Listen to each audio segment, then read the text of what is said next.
The scream that tore through Maggie's diner at 8:47 on a Saturday morning in October had no sound. Sarah No Lily, 8 years old, small hands flying to the left side of her head, face contorting in a pain so absolute it seemed to radiate from somewhere deeper than bone. Her mouth opened wide, vocal cords producing vibrations she couldn't hear, couldn't control, couldn't stop. The fork she'd been holding clattered against the plate pancakes, forgotten orange juice, tipping precariously at the table's edge. Jackson Cole caught his daughter before she hit the floor. 6'3", 240 pounds of leather and road-worn muscle, moving with the reflexes of a man who'd once pulled wounded soldiers from burning vehicles in Kandahar. His hands, scarred from shrapnel that had left constellation patterns across both palms, cradled Lily's head with a gentleness that would surprise anyone who'd only seen him astride his Harley at the head of Steel Brotherhood pack rides through Austin's hill country. The other diners fell silent. Not the comfortable quiet of Saturday breakfast, but the held breath hush of strangers witnessing private anguish. An elderly couple at the counter exchanged glances. A businessman in a rumpled suit looked up from his newspaper, then quickly away, deciding this wasn't his concern. Three construction workers in paint-spattered jeans stopped mid-conversation, their unease visible in the way they suddenly found their coffee cups fascinating. Jackson's weathered face, 42 years of sun and wind, and harder things etched into every line, remained calm. His hands moved through the practice sequence Lily had taught him 5 years ago when she'd first learned American Sign Language at age 3. His fingers formed the words with precision that would have impressed her teachers at the Texas School for the Deaf. "Baby, I'm here. Breathe through it. Count to 10 with me." Lily's small hands, still pressed against her left ear, trembled. Her eyes squeezed shut, tears streaming down cheeks that still held traces of childhood roundness.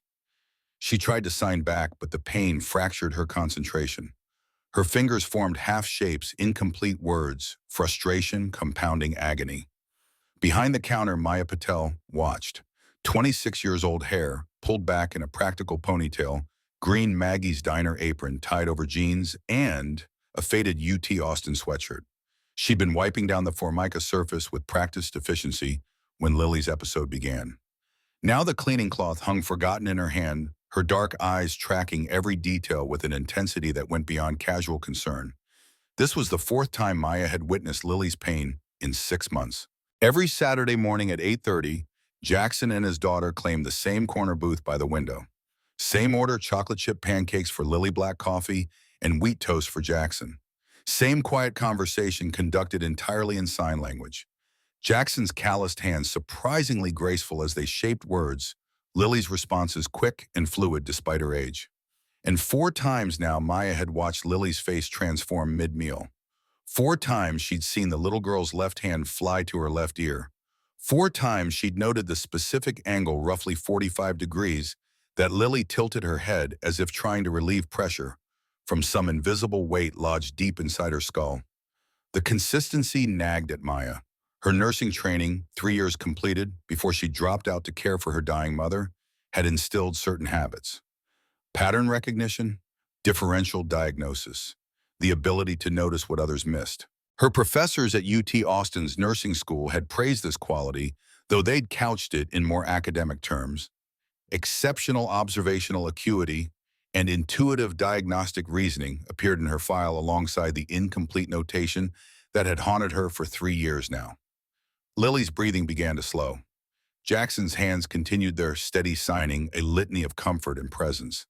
His face remained composed, but Maya caught the tightness around his eyes, the way his jaw clenched almost imperceptibly.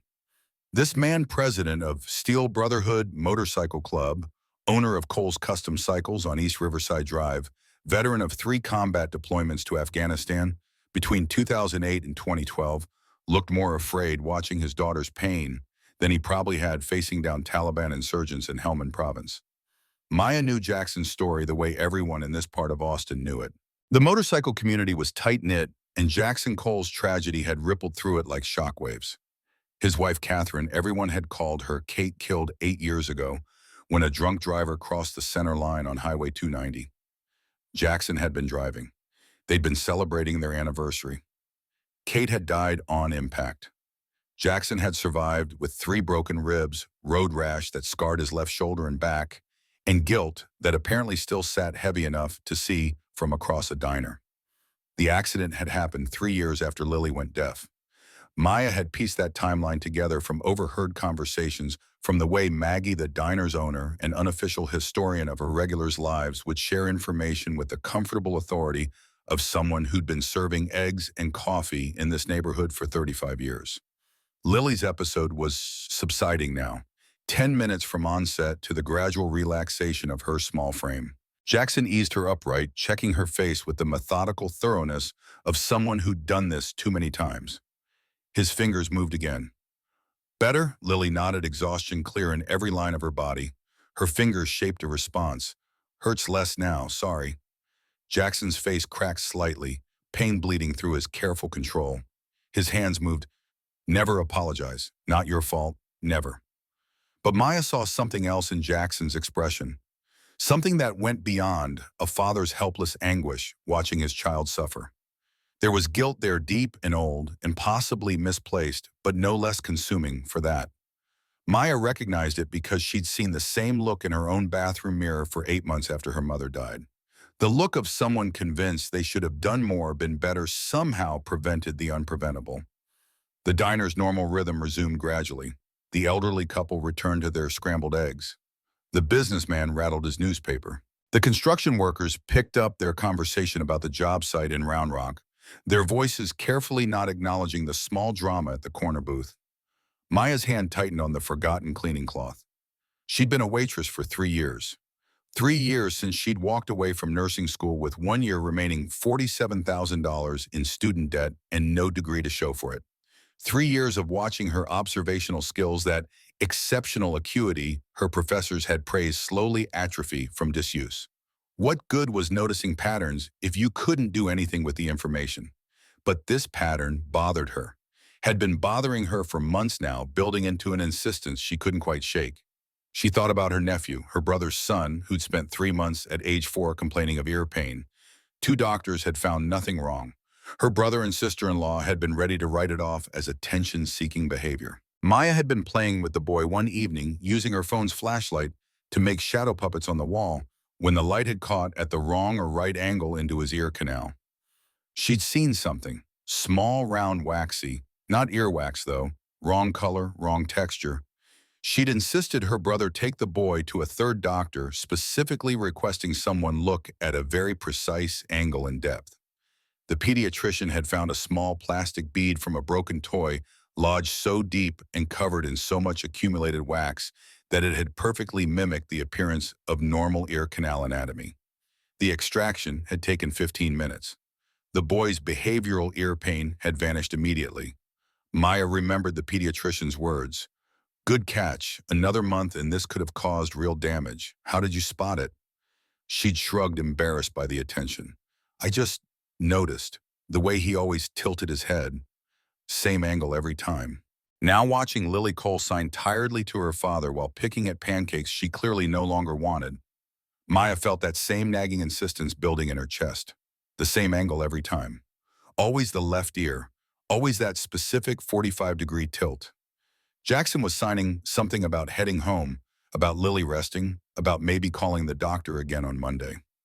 Maya watched Lily's response, reading the resignation in the child's small shoulders. The girl had probably heard, or not heard, rather some version of that promise dozens of times. More doctors, more appointments, more shaking heads and apologetic explanations that nothing could be done. Maya's mother had raised 5 children on a housekeeper's wages while her father worked tech support at Dell. Maya had been the youngest, the observer, the one who'd learned to read moods and anticipate needs as a survival mechanism in a chaotic household where attention was a limited resource distributed among too many claimants. She'd learned to notice which sibling was in a bad mood before they snapped. She'd learned to see when her mother was truly sick versus just tired. She'd learned to detect the warning signs of her father's stress before it boiled over into shouting. Those skills had made her an excellent nursing student. Her clinical instructors had marveled at her ability to walk into a patient's room and within minutes identify problems that weren't in the chart. The way Mrs. Rodriguez's breathing had changed half a day before her pneumonia showed up on x-rays. The subtle facial asymmetry that suggested Mr. Thompson was having a stroke even though his symptoms were mild and he kept insisting he was fine. The pattern of bruises on a 7-year-old's arms that made Maya quietly pull her supervising nurse aside to discuss possible abuse. But none of that mattered after her mother's pancreatic cancer diagnosis. Stage 4. 6 to 12 months, the oncologist had said. Though Maya had seen the truth in the doctor's eyes, 6 months was optimistic. Her mother had lasted 8, and Maya had been there for every one of them. Dropping out of school, moving back into her childhood home, learning to manage pain medications, and feeding tubes, and the 100 small indignities of a body slowly betraying the mind that inhabited it. Her mother had died at 3 in the morning on a Tuesday in February. Maya had been holding her hand. Her father had been sleeping in the chair by the window, exhausted from his own vigil. 2 of her siblings had made it to the house by dawn. The other 2 arrived that afternoon, guilty and grief-stricken and full of explanations about jobs and children and distance that Maya had accepted, because what else could she do? The student loans had come due 6 months after graduation would have occurred. Maya's status withdrawn incomplete. The $47,000 she owed might as well have been $47 million. She'd applied to return to the nursing program. The answer had been sympathetic but firm. She'd have to reapply through the standard admission process, no guarantee of acceptance, and her previous credits would only be valid for 5 years from the date of withdrawal. So Maya had taken the waitressing job at Maggie's Diner.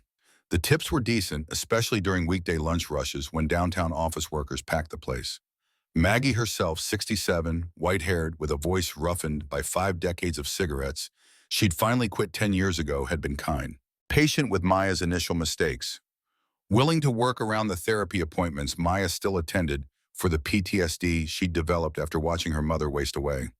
But every day Maya felt her nursing skills rusting. Every day she felt a little more like a waste of potential. Every day she wondered if this was it, permanent deferral of the life she'd imagined, the career she'd wanted, the person she'd thought she'd become. Except for moments like this. Moments when her brain kicked into diagnostic mode despite her current job description. Moments when she couldn't stop noticing. Jackson was helping Lily slide out of the booth now. The episode had drained the child's energy, left her pale and listless. Jackson's arm wrapped protectively around her shoulders. He nodded to Maggie behind the counter, a gesture that meant, "Put it on my tab, he'd settle up later." Maggie nodded back, concern clear on her weathered face. Maya's heart began to pound.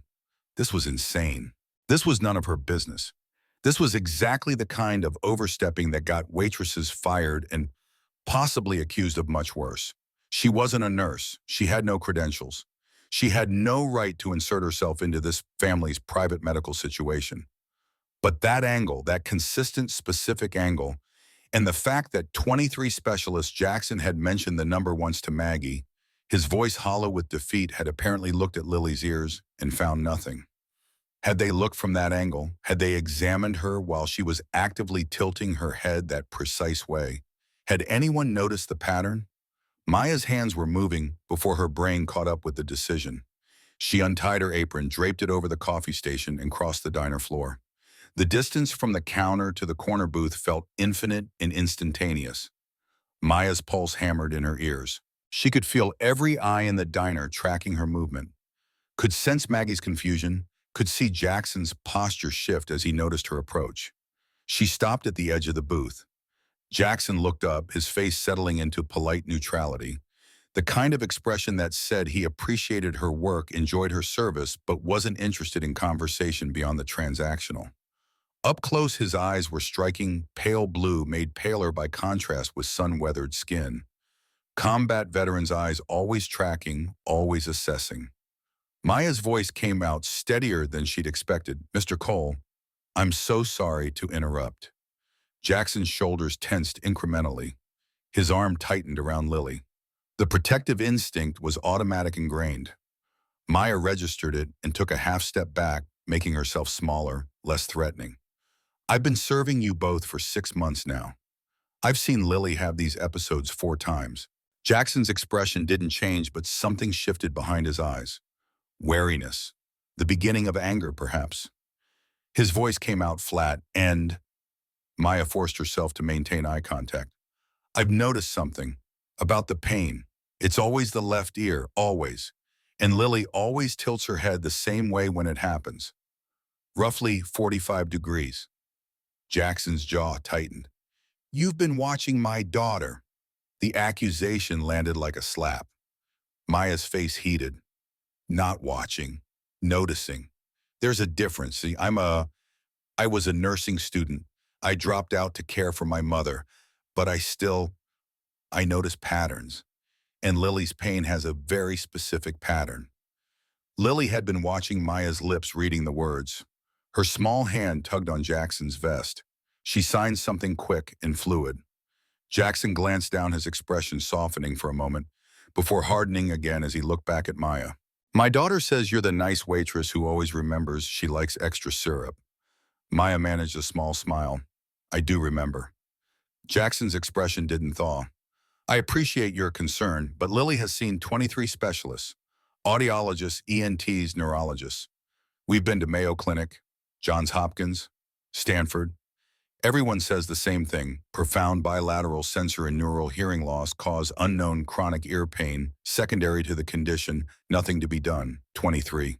Maya had heard the number before, but hearing it stated so baldly with such weary finality made her realize the depth of this man's exhaustion.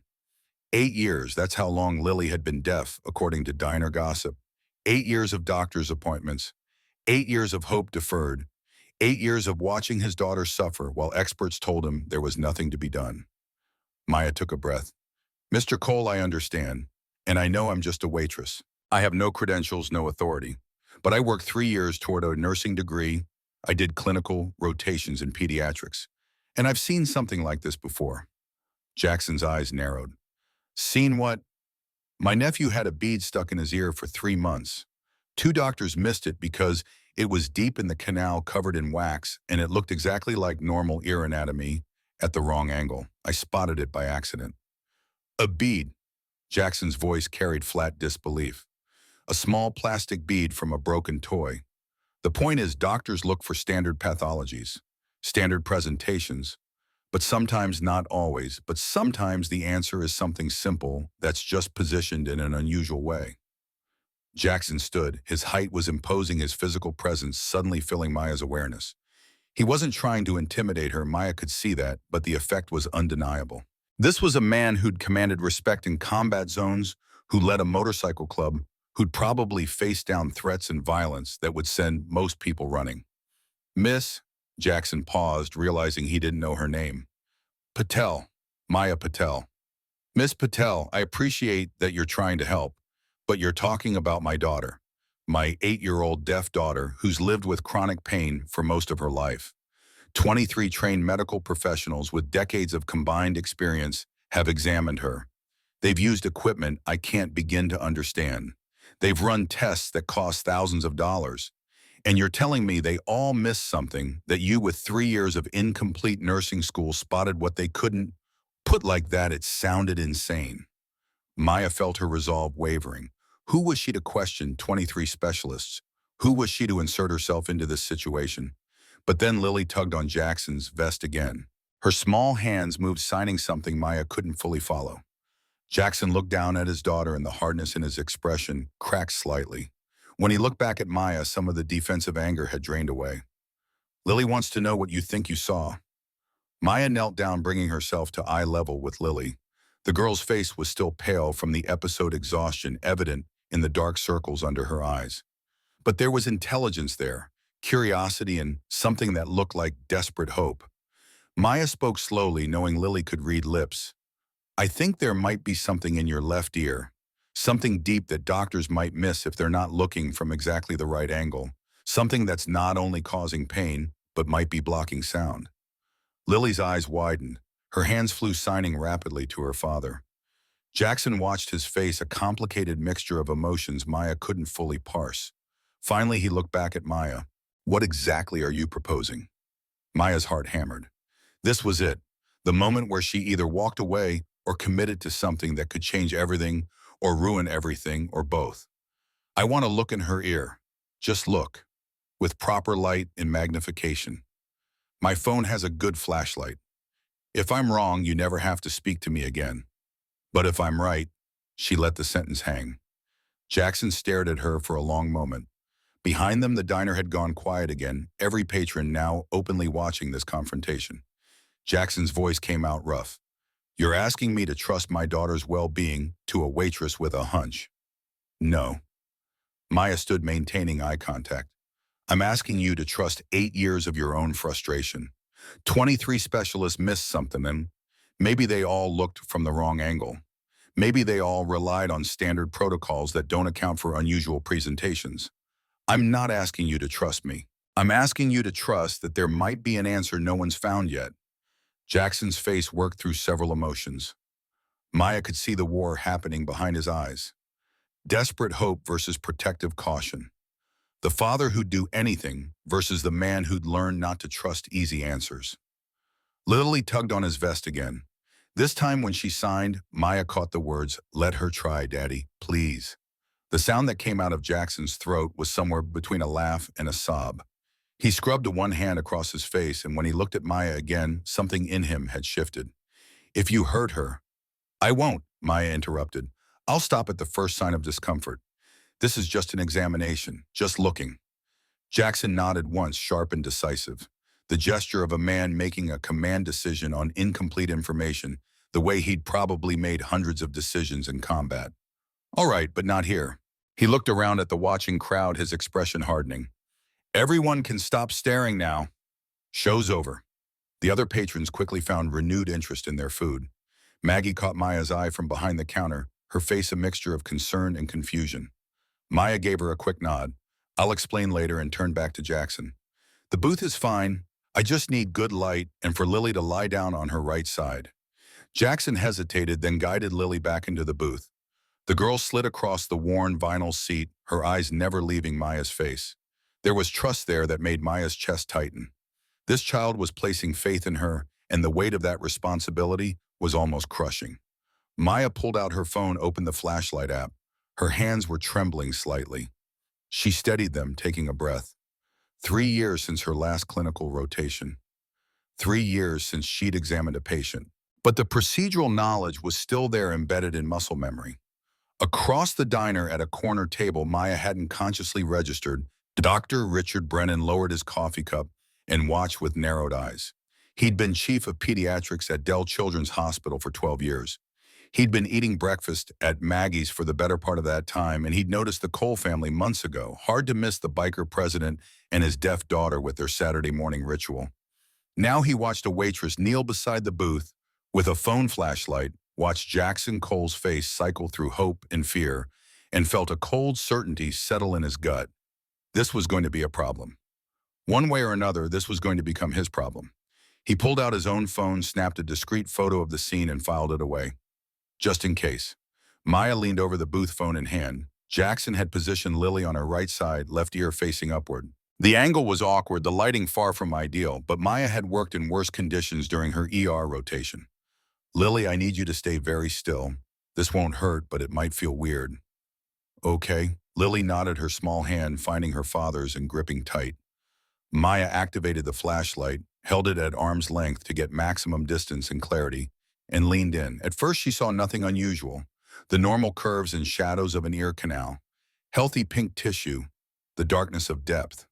She adjusted her angle slightly, tilting the phone to match the 45-degree angle she'd seen Lily use during her episodes. And there, deep in the canal, nearly at the eardrum, the light caught something. A mass. Dark, compact, but with texture that was subtly wrong. Not the varied, irregular texture of earwax. Too uniform. Too dense, and positioned in a way that would be nearly invisible unless the light hit it from this exact angle. Maya's breath stopped. She pulled back, checked the angle, leaned in again to verify. The mass was still there, still wrong, still exactly what she'd feared and hoped to find.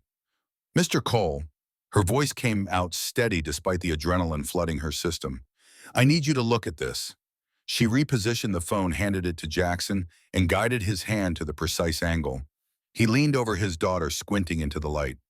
Maya watched his face, saw the moment he spotted it, saw comprehension dawn, followed immediately by horror. What is that? The words came out barely above a whisper. I think it's a foreign object. Something that's been there for a long time, getting covered in wax, compacting against the eardrum. At this depth and with this much accumulation, it would be almost impossible to see without the exact right angle of light. Jackson pulled back his face, draining of color.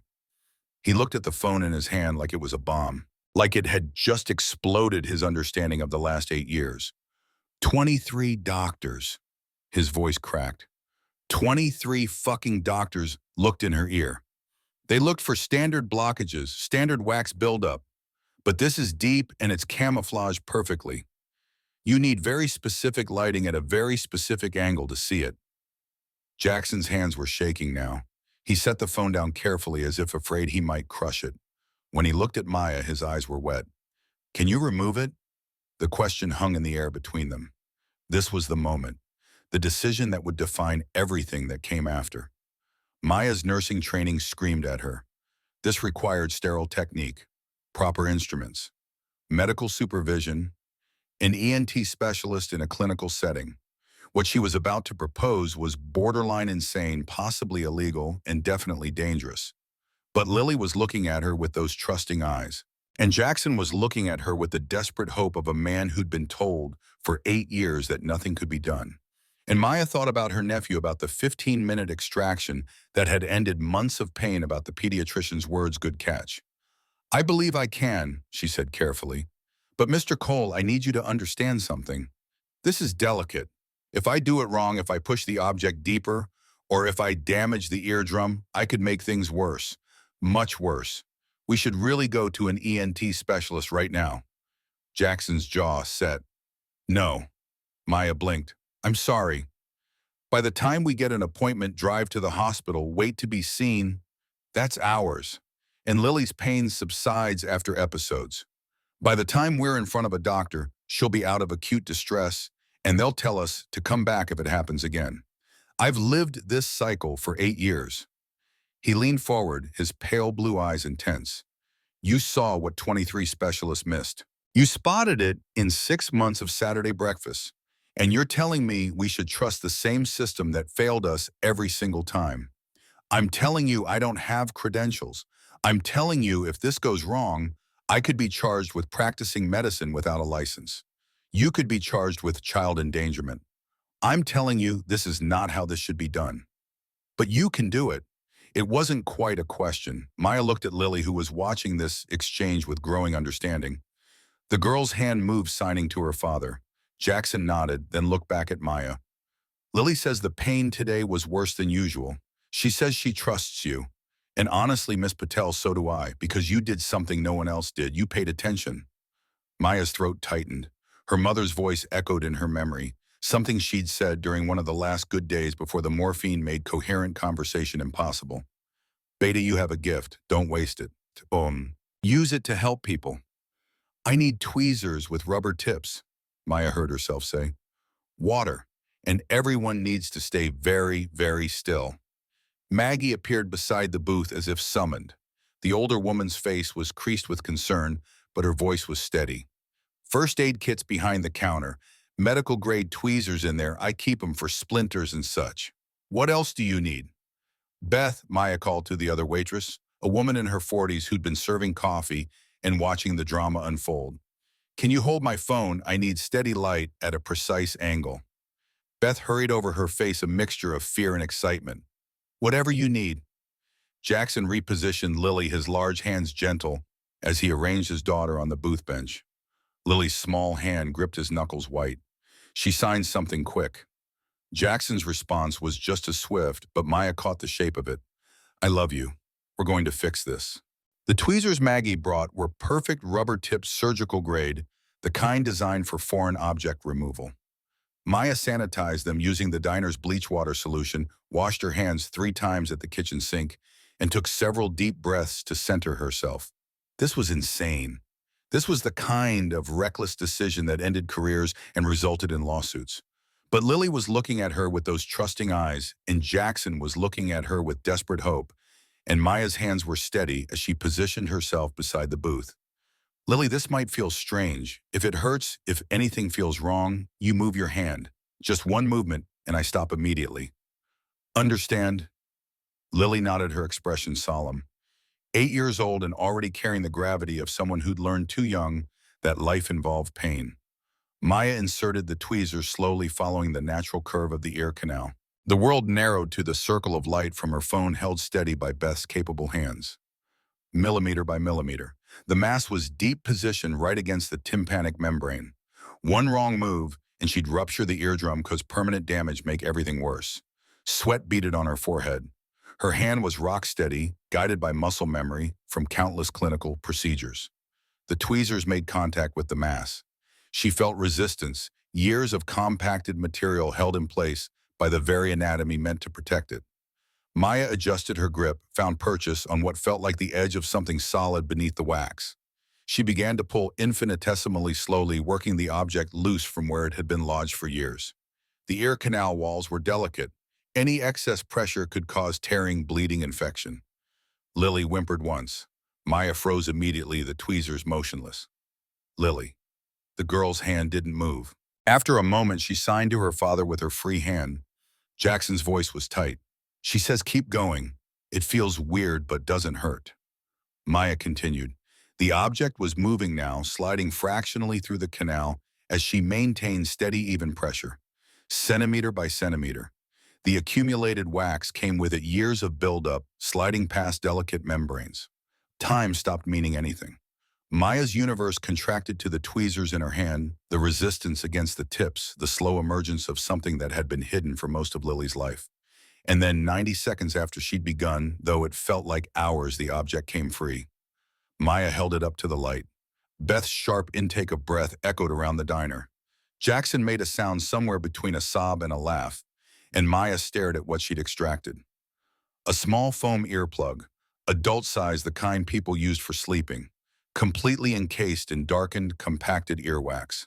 The foam was orange underneath, the wax compressed to roughly the size of a large pea.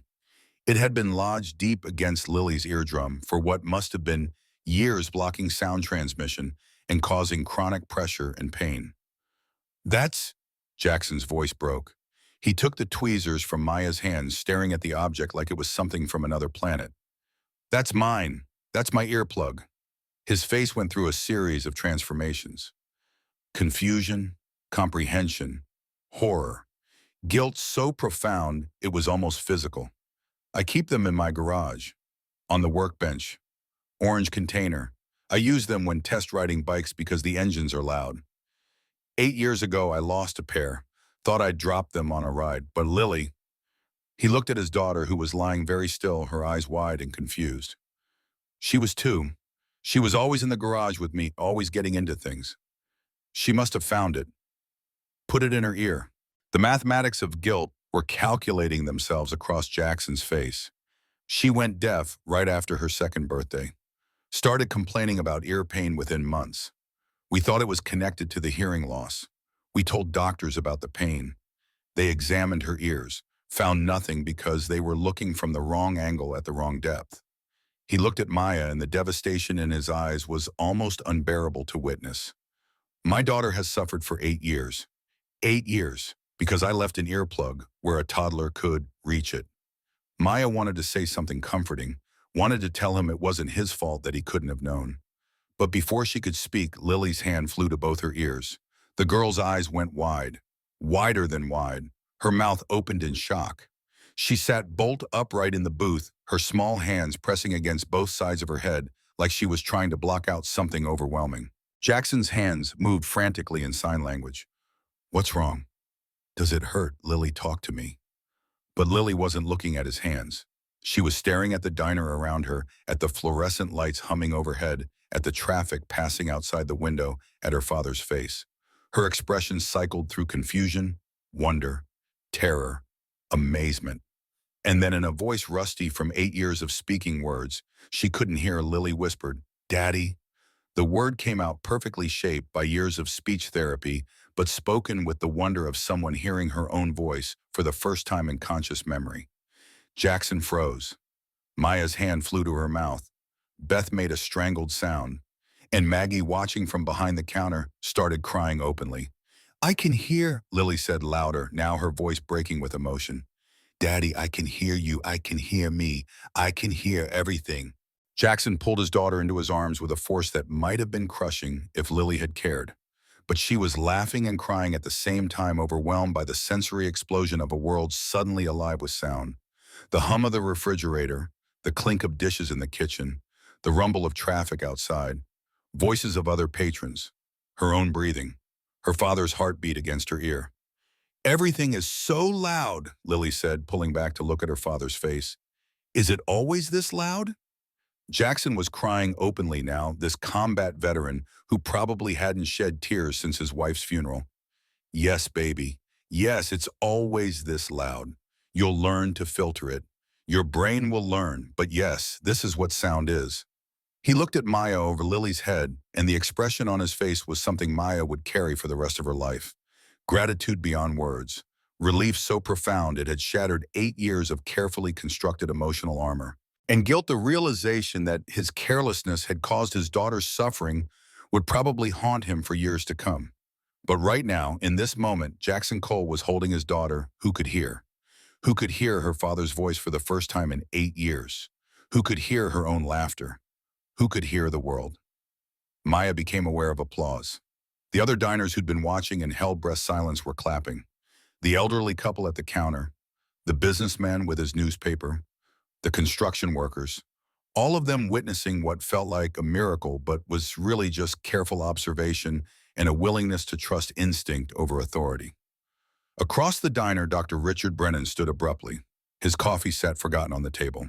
His face was pale, his expression a complicated mixture of shock and something that looked like anger.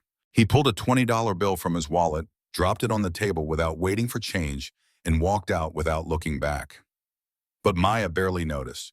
She was watching Lily explore her newly restored sense, watching the wonder and fear and joy playing across the child's face, watching Jackson hold his daughter like she was the most precious thing in the world, which Maya supposed she was. Maggie appeared at the booth with water for everyone. "Well," she said, her voice thick with emotion, "that's the most excitement this diner's seen since Mayor Adler stopped by in 2019. Maya accepted the water gratefully, suddenly aware of how badly her hands were shaking. The adrenaline was wearing off, leaving her lightheaded and unsteady. She just performed an invasive medical procedure without supervision, without credentials in a diner booth. The full implications of that were starting to sink in. Jackson noticed her trembling. "Miss Patel." "Maya, sit down, please. You look like you're about to pass out." Maya slid into the booth across from Jackson and Lily. The little girl was still touching her ears experimentally, still testing her voice by saying random words and marveling at hearing them. "Pizza, motorcycle, Daddy, my name is Lily, Lily Cole, I can hear me say my name." Jackson's hands hadn't left his daughter, but his attention was on Maya now. "I don't know how to thank you. How do I possibly thank you for this?" Maya shook her head. "You don't. You just love her. That's enough." But she knew it wasn't enough. Not for Jackson Cole. She could see in his eyes that he was already calculating how to repay this debt, how to make sure Maya was taken care of, how to ensure she was protected from any potential consequences. "We need to get Lily to an ENT," Maya said, forcing her brain into practical mode. "The ear needs to be examined properly. Make sure there's no damage, no infection risk. The earplug was lodged for years. We need professional follow-up." Jackson nodded. "Dell Children's Hospital. They have a pediatric ENT on staff. Dr. Kim, she's good." He pulled out his phone, started making calls. Maya watched him shift into command mode, the motorcycle club president, who was accustomed to solving problems through sheer force of will and the right connections. Within 10 minutes, Jackson had secured an immediate appointment. One of his Steel Brotherhood brothers knew someone on staff at Dell Children's. Favors were being called in, strings were being pulled. Lily was going to be seen by a specialist within the hour. As Jackson organized their departure, Lily turned to Maya. The child's eyes were bright with tears and joy and exhaustion. Her voice still rusty, but getting stronger. Shaped words carefully. "Thank you for helping me. Thank you for seeing me." Maya's throat closed up. "You're welcome, sweetheart. You're so welcome." Jackson stood, lifting Lily easily in his arms, despite her protests that she could walk. He looked at Maya, his pale blue eyes intense. "This isn't over. We're not done. I owe you more than I can ever repay. But I'm going to try. Steel Brotherhood takes care of people who help our family. You helped my little girl. That means you're under our protection now." It sounded like both a promise and a warning. Maya nodded, not quite sure what she'd just agreed to, but knowing that her life had just changed in ways she couldn't begin to predict. Jackson carried Lily toward the door. Halfway there, he turned back. Maya Patel, I want you to remember this moment. 23 specialists missed what you caught. Don't ever let anyone tell you that your instincts don't matter. Don't let anyone convince you that observations without credentials are worthless. Then he was gone, the door chiming as it closed behind him. Maya sat in the booth surrounded by the diner's normal Saturday sounds and felt the world tilt on its axis. Maggie slid into the seat across from her. Girl, what just happened? I have no idea, Maya whispered, but I think I just changed everything. Outside, Jackson's motorcycle roared to life. Maya could hear it clearly. Lily would be hearing it too now, probably for the first time really understanding what her father's beloved Harley sounded like. The sound faded as Jackson pulled onto East Riverside heading toward the hospital. Maya's phone buzzed. Unknown number. She answered hesitantly. Miss Patel. The voice was male, professional, cold. This is Dr. Richard Brennan, Chief of Pediatrics at Dell Children's Hospital. I was in the diner this morning. I witnessed what you just did. We need to talk. Soon. Because what you did was either the bravest or most reckless thing I've ever seen. And I'm not sure yet which one it was. The line went dead before Maya could respond. She set the phone down carefully, her hands shaking again. Maggie was watching her with concern. Who was that? Trouble, Maya said quietly. That was Trouble calling to introduce itself. But as she looked at the corner booth where Lily had heard her father's voice for the first time in 8 years, Maya couldn't bring herself to regret anything. Whatever consequences were coming, whatever trouble Dr. Brennan represented, it had been worth it. Lily could hear. That was worth anything. Everything. 3 hours after the extraction, Jackson Cole sat in Dr. Rachel Kim's examination room at Dell Children's Hospital and watched his daughter experience sound with the methodical fascination of a scientist discovering a new element. Lily touched everything that made noise. The paper covering the exam table crinkle. The blood pressure cuff hanging on the wall, metallic clink. Her own fingernails tapping against the plastic chair arm, tap, tap, tap. Each sound produced a visible reaction. Sometimes wonder, sometimes fear, always overwhelming. Dr. Kim had gray threading through her black hair, wire-rimmed glasses perched on a nose that suggested too many years reading charts under fluorescent lights. She'd been an ENT specialist for 15 years, had examined thousands of ears, and currently stood with an otoscope in her hand, looking like someone had just shown her evidence that gravity worked backwards. Her voice carried professional calm, wrapped around barely contained shock. Mr. Cole, your daughter's ear canal shows residual wax buildup consistent with long-term foreign body obstruction. The tympanic membrane has pressure indentation that's already beginning to heal. There's no perforation, no active infection, no structural damage. Her hearing, Dr. Kim paused, checked her audiometry results again, as if the numbers might have changed in the last 30 seconds. Her hearing is completely normal. 100% function in both ears. Jackson's hands gripped the arms of his chair hard enough that his knuckles went white. How did 23 doctors miss this? Dr. Kim removed her glasses, rubbed the bridge of her nose. Because we look for pathology that fits standard presentations. An adult-sized earplug, lodged that deep, at that angle, covered in years of wax accumulation, it would mimic normal canal anatomy under standard examination. You'd need very specific lighting at a very precise angle to differentiate it from organic tissue. A waitress figured it out in 6 months. A waitress with observational skills that exceed most of my residents. Dr. Kim replaced her glasses. Mr. Cole, who performed the extraction, Jackson's jaw set. Maya Patel, the waitress. She did clinical rotations in pediatrics before she dropped out of nursing school. Dropped out?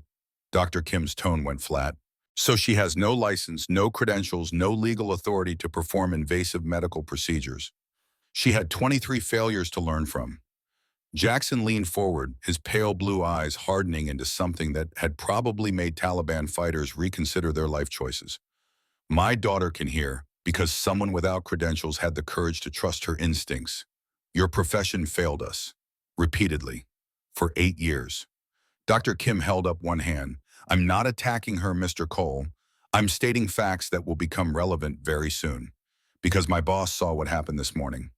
The temperature in the room dropped 10 degrees. Jackson's voice came out dangerously soft. Explain. Dr. Richard Brennan, chief of pediatrics. He eats breakfast at Maggie's diner most Saturdays. He witnessed the extraction. Dr. Kim's expression suggested she was delivering news of a terminal diagnosis.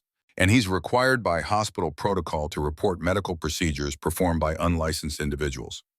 Jackson stood, 6'3" of combat-hardened fury, barely constrained by civilized behavior. He's going to what? Sit down, Mr. Cole. Dr. Kim's voice carried command despite her smaller stature.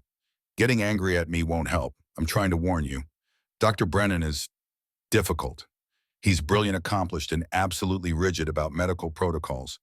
What your friend did this morning violated about 14 different regulations.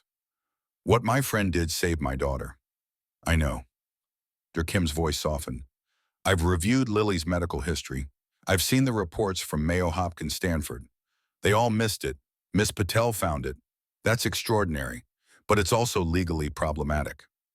Lily, who'd been exploring the acoustic properties of tongue depressors against the metal sink, looked up. She'd been reading lips. 8 years of practice didn't vanish just because sound had returned. Her small voice, still rough from disuse but gaining confidence, cut through the tension. Is Maya in trouble because she helped me? Jackson's face softened immediately. He knelt beside his daughter's chair. No, baby, no. Daddy's going to make where Maya's protected. I promise, Richard. But over Lily's head, Dr. Kim's expression said, you can't promise that. The examination room door opened without knocking. A man in his early 50s entered, expensive suit, salt and pepper hair, styled with precision, the kind of face that photographed well for hospital promotional materials. His eyes were sharp behind rimless glasses, taking in the room with the assessment of someone accustomed to command. Dr. Kim's posture shifted subtly, not quite military attention, but close. Dr. Brennan, I wasn't expecting you. I wanted to examine the patient myself. Brennan's voice was cultured, educated, absolutely certain of its authority. His gaze moved to Lily. Young lady, I'm Dr. Brennan. I'd like to look in your ears. May I? Lily glanced at her father. Jackson's expression had gone carefully neutral, but his body language screamed danger. Still, he nodded permission. Brennan's examination was thorough, professional, and conducted in complete silence.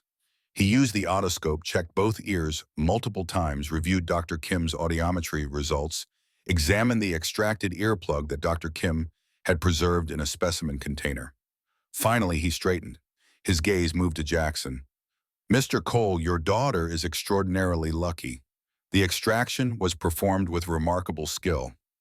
No damage to delicate structures, no infection introduced, complete restoration of hearing.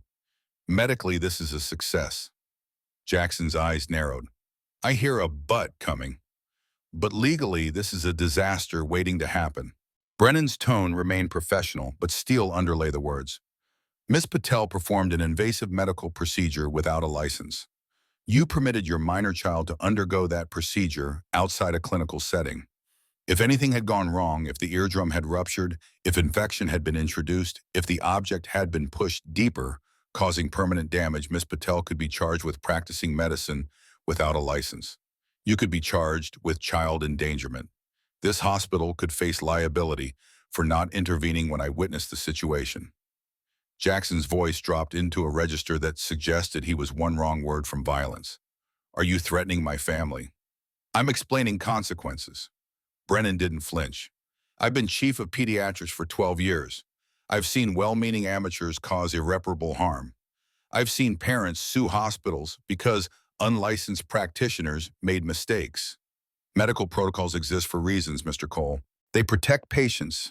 They protect practitioners. They maintain standards. Your standards failed my daughter for 8 years. Because medicine is imperfect. Because human beings miss things despite training and equipment and best efforts. Brennan's voice took on an edge. But the solution isn't to abandon protocols and let waitresses perform procedures in diners. The solution is better training, better technology, second opinions from qualified professionals. Maya Patel found what qualified professionals missed. Once, in one case. That doesn't validate the method. Brennan pulled out his phone, showed Jackson a photograph. The angle made it clear the diner booth, Maya leaning over Lily with tweezers, the crowd watching. I documented this morning's events. Hospital legal requires me to file a report with the Texas Medical Board and Child Protective Services. Jackson moved. Not threateningly, he'd learned long ago how to control his body, but with enough purpose that Brennan took an involuntary step back. Dr. Kim positioned herself between them, her hands raised. Dr. Brennan, please. There's no need to escalate this. There's every need. Brennan's voice remained steady despite the fear flickering behind his eyes. We can't have untrained individuals performing medical procedures. We can't normalize vigilante medicine. Vigilante? Jackson's laugh was bitter. She saved my daughter. That's not vigilantism. That's courage your profession apparently lacks. Mr. Cole. No. Jackson cut him off. You want to file the reports? You want to bring legal consequences down on someone who helped a child your system abandoned. You do that. But understand something, doctor. I've got 60 brothers in Steel Brotherhood who'll make sure every news station in Texas knows that Dell Children's Hospital is more interested in protecting protocols than helping kids. I've got connections to every motorcycle club from here to El Paso. I've got social media reach you can't begin to imagine. And I've got a daughter who can hear for the first time in 8 years because a waitress had more courage than 23 specialists. Brennan's face went rigid. Are you threatening me, Mr. Cole? I'm promising you, you go after Maya Patel and I'll make sure your reputation never recovers.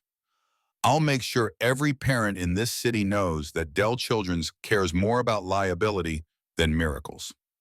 The two men stared at each other across the examination room. Lily watched with wide eyes, her small hand finding Dr. Kim's. The ENT specialist looked torn between professional loyalty and personal conviction. Finally, Brennan spoke, his voice ice cold. Dr. Kim, I want weekly follow-up examinations on this patient for 2 months. Document everything. Any complications, any issues, any problems whatsoever, you report directly to me. He looked at Jackson. Mr. Cole, you're free to go, but Miss Patel is not to perform any more extractions or medical procedures without direct supervision from a licensed physician. That's not negotiable.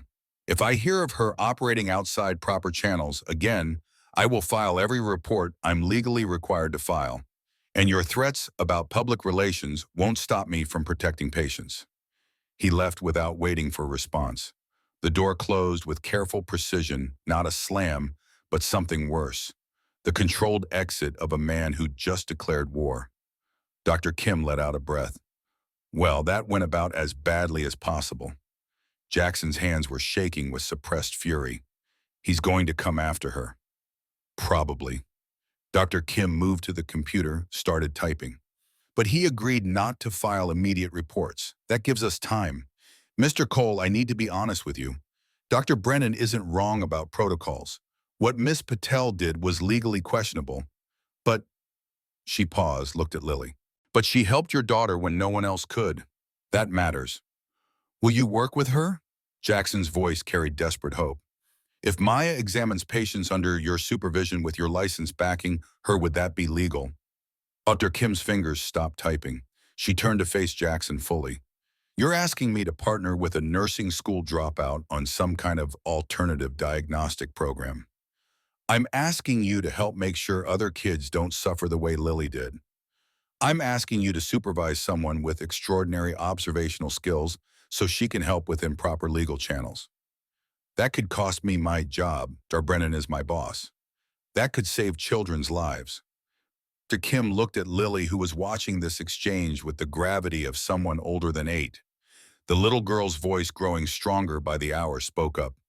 Dr. Kim, other kids hurt like I hurt. Maya can help them. Please.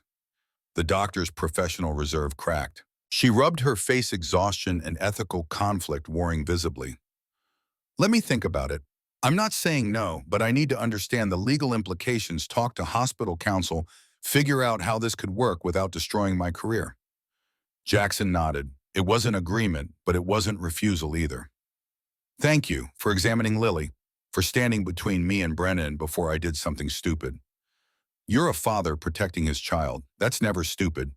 Dr. Kim printed out follow-up instructions. Bring Lily back in 1 week. I want to monitor healing check for any delayed complications. In the meantime, she looked at Lily. You're going to be overwhelmed by a sound for a while. That's normal. Your brain needs to learn how to filter, how to prioritize. It'll take weeks, maybe months. Be patient with yourself. Lily nodded solemnly. Everything is so loud. The clock on the wall, I can hear it ticking. The air coming from that vent.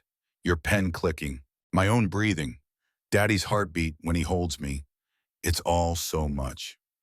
It'll get easier. Dr. Kim's voice was gentle. You'll learn, and Lily. What you've experienced today, that's extraordinary. You're extraordinary.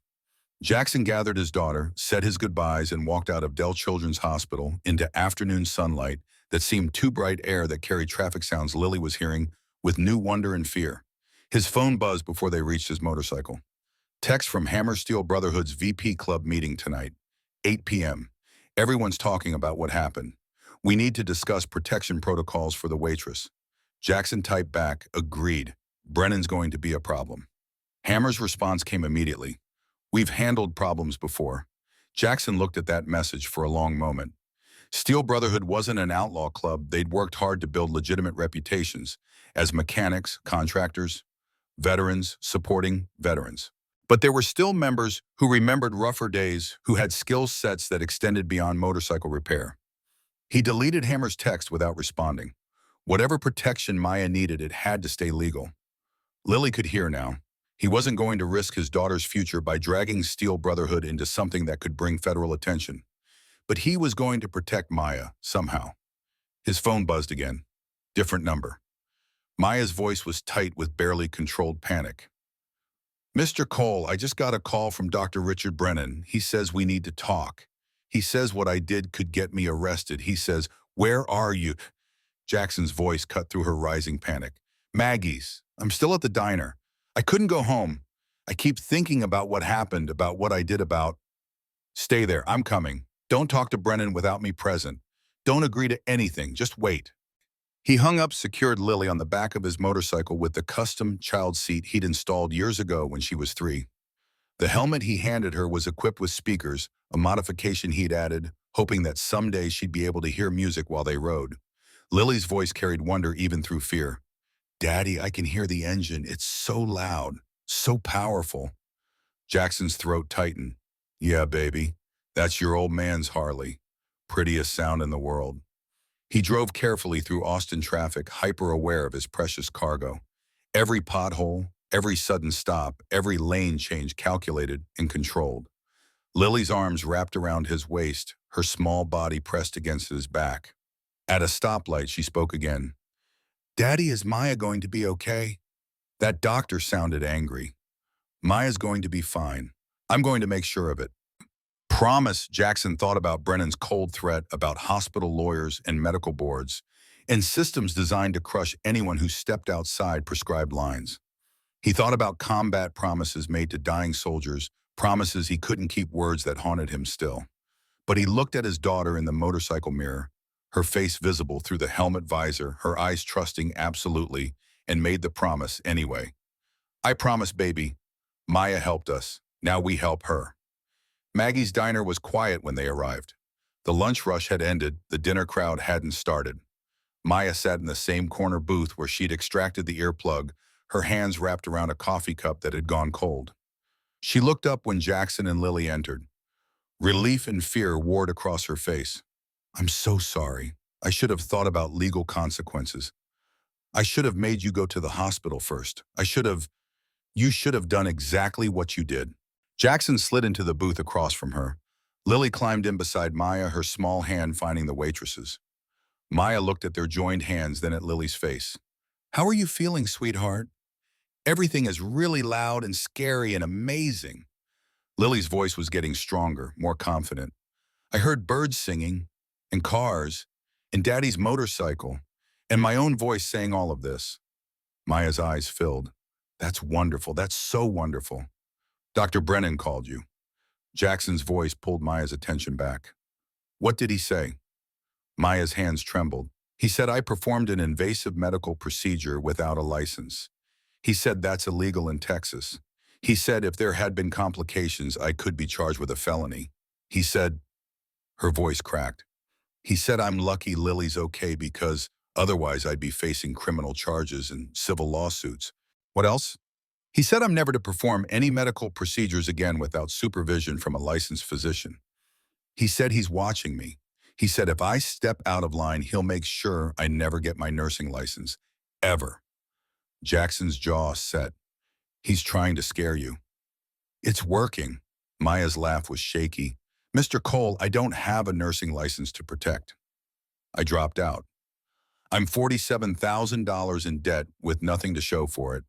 And now I've potentially destroyed any chance of ever finishing my degree because I extracted an earplug from your daughter's ear in a diner booth. You saved my daughter. I broke the law. The law failed Lily for 8 years. Jackson leaned forward.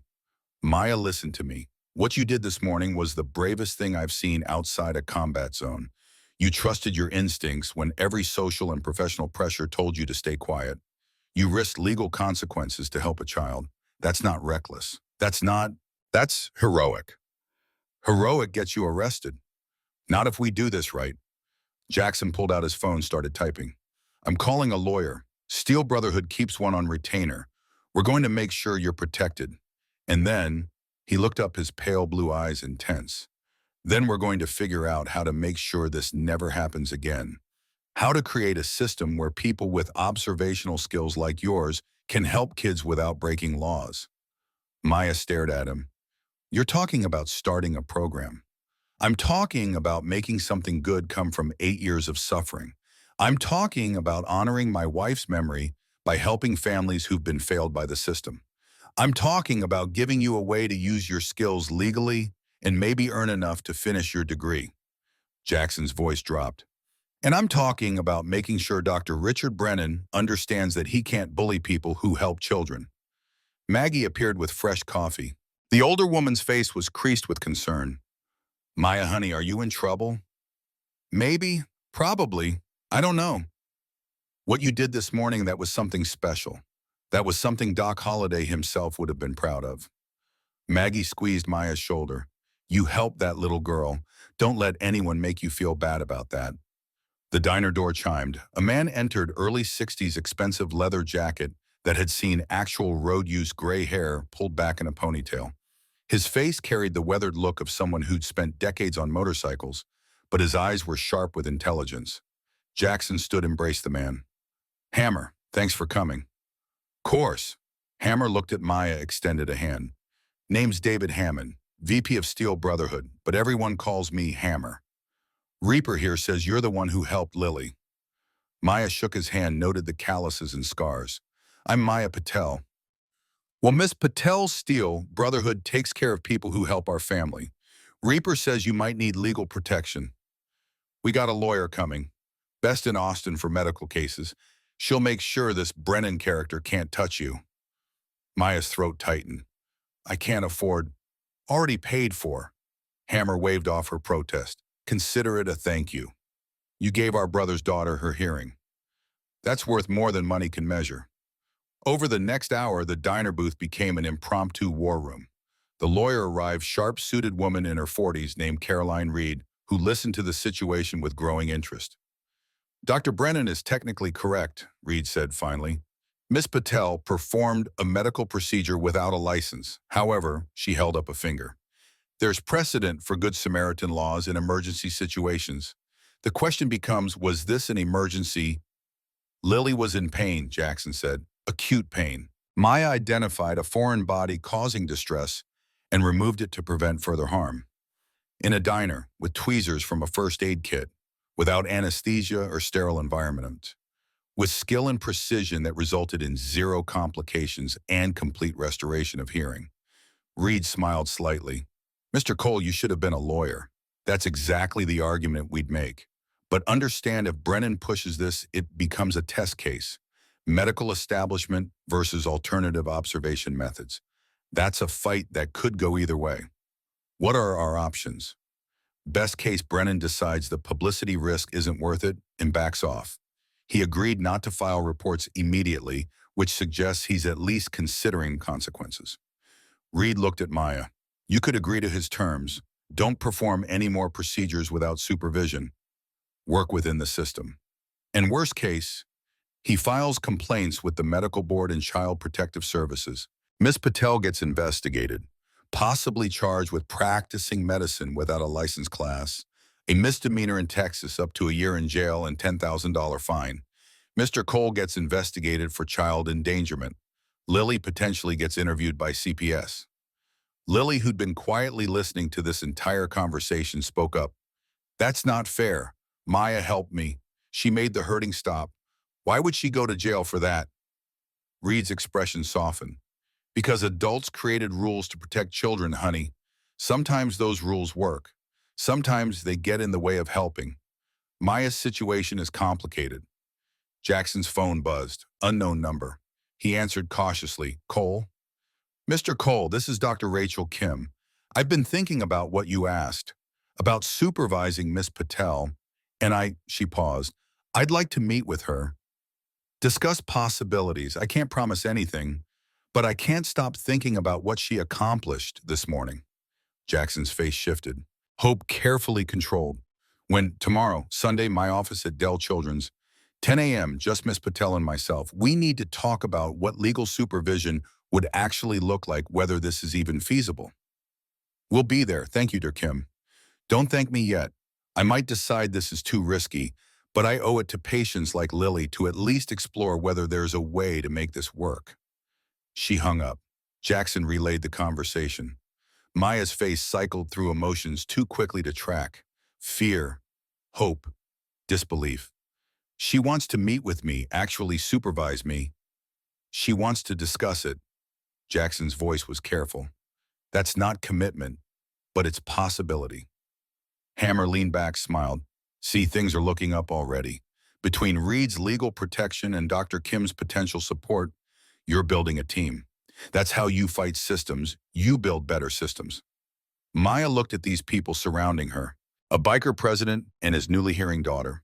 A motorcycle club VP with prison tattoos visible on his forearms. A lawyer who charged $500 an hour and was working pro bono. A diner owner who'd given her a job when she was drowning in debt and grief. I don't understand why you're all helping me. Jackson's voice was quiet but firm. Because you helped Lily when no one else would. Because you trusted your instincts when every pressure told you to stay silent. Because you deserve people fighting for you the way you fought for my daughter. He placed a hand on Maya's shoulder. Tomorrow you meet with Dr. Kim. You figure out if legal supervision is possible. Then we start building something bigger. A program, a system, a way to catch what doctors miss without breaking laws. His pale blue eyes held fierce determination. Brennan thinks he can scare you into silence. He's wrong. We're going to show him exactly how wrong. Outside, the sun was setting. Orange light streamed through the diner windows, casting long shadows. Lily yawned, the exhaustion of sensory overload and emotional upheaval finally catching up with her small body. Daddy, I'm tired. Can we go home? Yeah, baby, let's get you home. Jackson looked at Maya. 10 a.m. tomorrow, Dell Children's. I'll drive you if you want. Maya nodded, not trusting her voice. Watch Jackson lift Lily, this combat veteran, moving with such careful gentleness. Watched Hammer follow them out, phone already to his ear, organizing whatever Steel Brotherhood organized when one of their own needed protection. Reed gathered her papers. Miss Patel, don't talk to anyone about this case without calling me first. Especially not Brennan. Anything he asks you, refer to me. Understand? Yes, thank you. I can't pay you. Steel Brotherhood's paying. And honestly, Reed smiled, I'm billing them half my usual rate because this case is exactly the kind of fight I became a lawyer for. David versus Goliath. Alternative medicine versus establishment. Good Samaritan versus bureaucracy. This is going to be interesting. She left. The diner fell quiet. Maya sat in the booth surrounded by empty coffee cups and the weight of consequences she still couldn't fully measure. Maggie slid in across from her. You okay, honey? I don't know. I helped a child, and now I might go to jail. You won't. Maggie's voice carried absolute certainty. I've lived in this neighborhood 40 years. I've watched Steel Brotherhood grow from 10 members to over 60. I've seen them raise money for veterans, protect abuse victims, help families who lost homes in floods. They take care of their own. And Reaper just declared you one of their own. I'm not a biker. Doesn't matter. You helped his daughter. That makes you family. Maggie patted Maya's hand. Besides, I've known Richard Brennan for 12 years. He eats here every Saturday. Eggs over easy wheat toast, black coffee. He's brilliant and rigid and absolutely terrified of anything that challenges his authority. But he's not stupid. You helped a child his hospital couldn't help. That's embarrassing. He'll push back because that's what he does. But he's also smart enough to know when to fold. Maya wanted to believe that, wanted to believe this would somehow work out. But she couldn't shake the image of Brennan's cold eyes, his controlled threat, his absolute certainty that rules mattered more than results. Her phone buzzed. Text from unknown number. This is Dr. Kim. I wanted you to have my direct number. Tomorrow's meeting, come prepared to explain your observational method. How you noticed the pattern. What made you look from that specific angle? I need to understand your diagnostic process. See you at 10, Maya stared at the message. Diagnostic process. Like she was a professional. Like her observations mattered. She typed back, thank you. I'll be ready. That night, Maya couldn't sleep. She lay in her small apartment. One-bedroom bills piled on the kitchen counter. Student loan statements she couldn't bear to open, and replayed the day in obsessive detail. Lily's silent scream, Jackson's desperate hope. The resistance of compacted wax against tweezers. The moment the earplug came free. Lily's first word, daddy, and Brennan's threat. Cold, professional, absolute. Maya had spent 3 years invisible. 3 years serving coffee and pancakes. 3 years watching her nursing skills atrophy. 3 years believing she'd wasted her education, her mother's sacrifice, her own potential. Now suddenly she was visible. Noticed. Potentially valuable or potentially criminal, depending on whose judgment prevailed. The weight was crushing. But beneath the fear, something else stirred. Something that felt like purpose. Like maybe her mother's death and her dropout status and her 3 years of waitressing had been preparation for this exact moment, this exact choice, this exact fight. Her phone buzzed at 2 a.m. Text from Jackson. Can't sleep either. Keep thinking about Lily hearing her own voice. Keep thinking about 8 years of pain I could have prevented if I just secured my earplugs better. Keep thinking about what you gave us. Thank you. Whatever happens with Brennan, whatever comes next, thank you for seeing what everyone else missed. Maya's eyes burned. She typed back, thank you for trusting me, for letting me try, for not stopping me when any rational person would have. Jackson's response came immediately. Rational people don't change the world. Tomorrow we start building something better. Sleep if you can, fight if you can't. Maya set her phone down, closed her eyes, and tried to believe that morning would bring possibility instead of consequences. Outside her window, Austin's night sounds continued. Traffic on I-35, sirens in the distance, the world spinning forward into uncertain futures. Inside room 412 at Dell Children's Hospital, Dr. Richard Brennan sat at his desk reviewing Maya Patel's limited medical records, 3 years of nursing school, incomplete degree, no disciplinary actions, excellent clinical evaluations. He looked at the photograph on his phone. The diner scene, the waitress leaning over the child, the crowd watching, vigilante medicine. That's what this was. And it had to be stopped before it became a trend. Before every dropout with good intentions started performing procedures in coffee shops and grocery stores. He opened his email, started drafting the report to the Texas Medical Board, then stopped, read it again, thought about the conversation with his daughter last night. His daughter, whose own child, Brennan's granddaughter Emma, had unexplained hearing loss. 4 specialists, no answers. Just like the Cole girl. His daughter's question, Dad, if this waitress found what 4 doctors missed, should I take Emma to her? Brennan had said no. Obviously no. The woman had no credentials. But his daughter's follow-up had stung. You always told me to put patients first. Isn't Emma a patient? He deleted the draft email, stared at his computer screen, made no further reports. Not yet.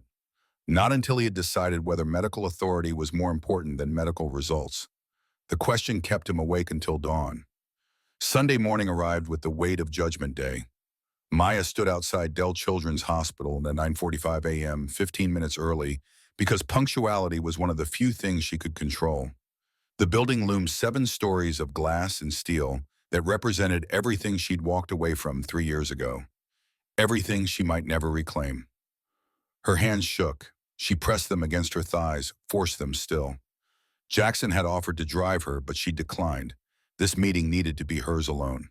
Her observations, her method, her defense of instincts that apparently threatened the entire medical establishment. The lobby was quiet on Sunday. Skeleton staff, limited visitors. A security guard at the desk glanced up, nodded her toward the elevators. 4th floor, pediatric ENT offices. Maya's stomach churned. Dr. Rachel Kim's office was smaller than Maya expected.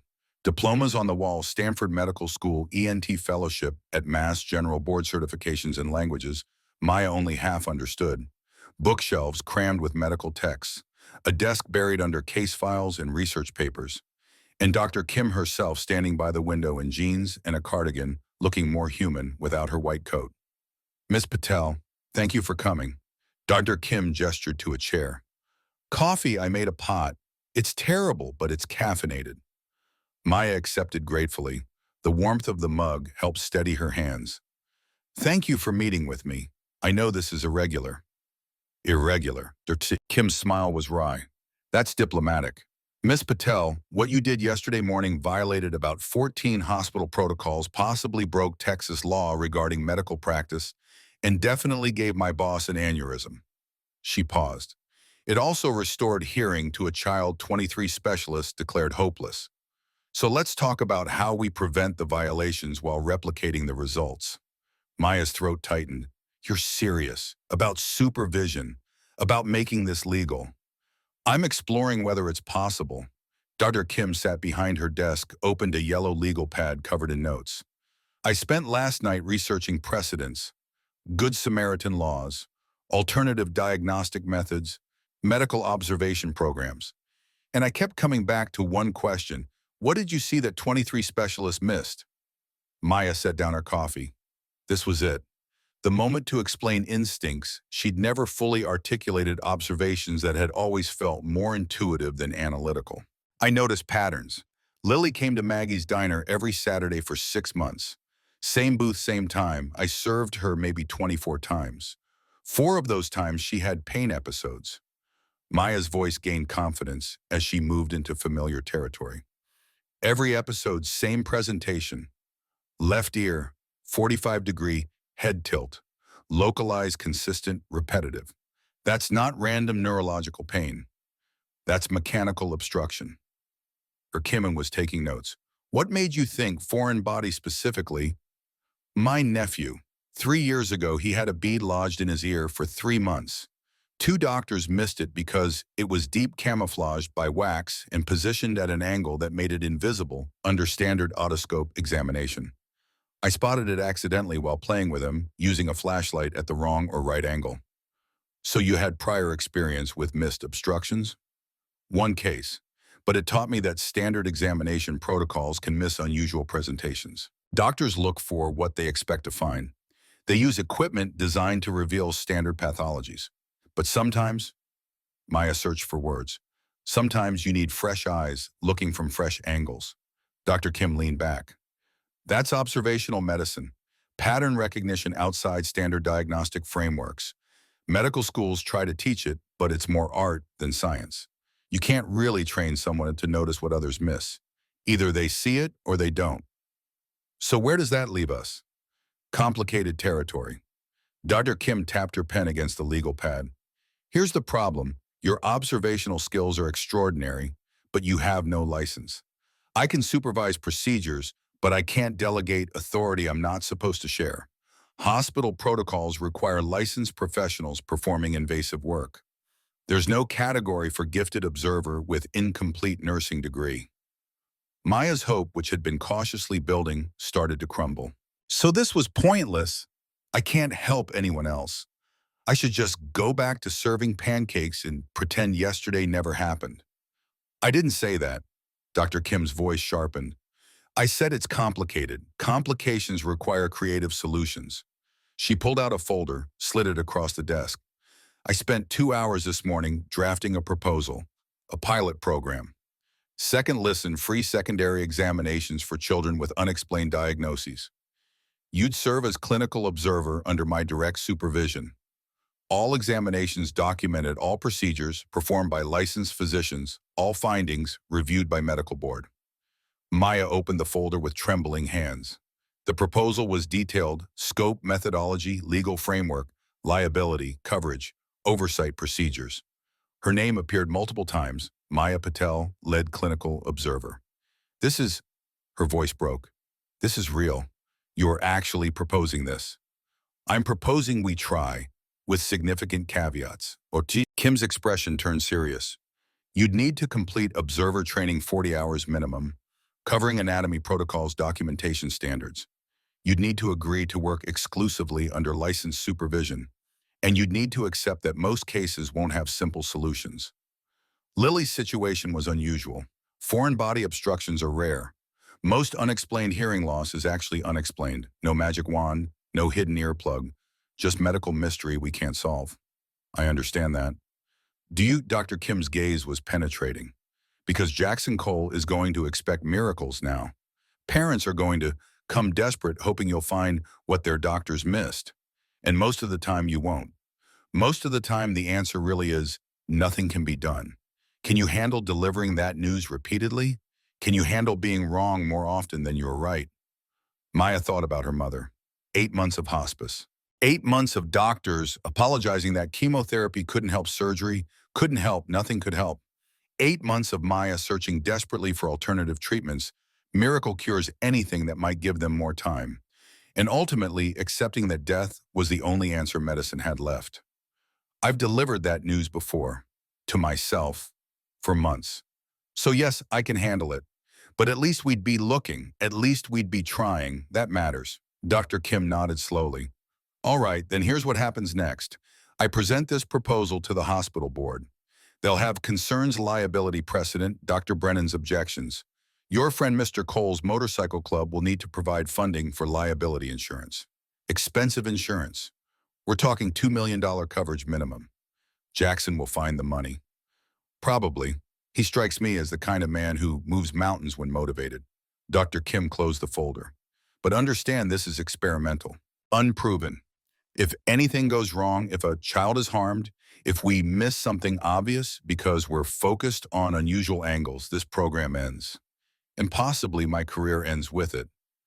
Why are you risking that? Dr. Kim was quiet for a moment.